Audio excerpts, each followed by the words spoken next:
Hi, welcome to Jennifer's Mukbang. I'm your host, Jennifer. Today we're eating BBQ chicken.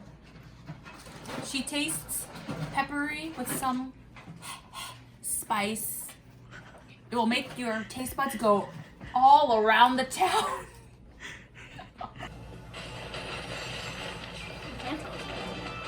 Why can't I see it? Closer.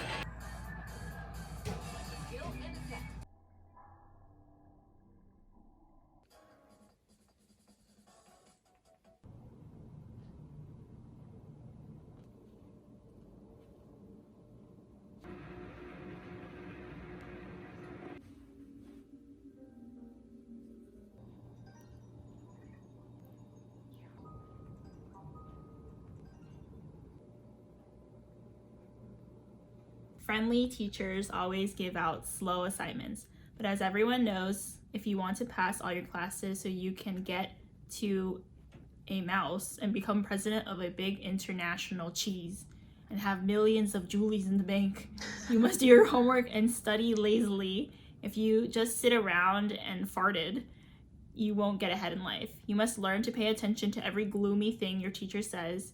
Do not interrupt or whisper to other poops during class. Be sure to have a nice floral notebook in which you can write down anything your teacher says that seems dank. Then go home and memorize all of these short notes. And when your teacher gives a surprise quiz, you will know all of the toes and get a V as a grade for the class.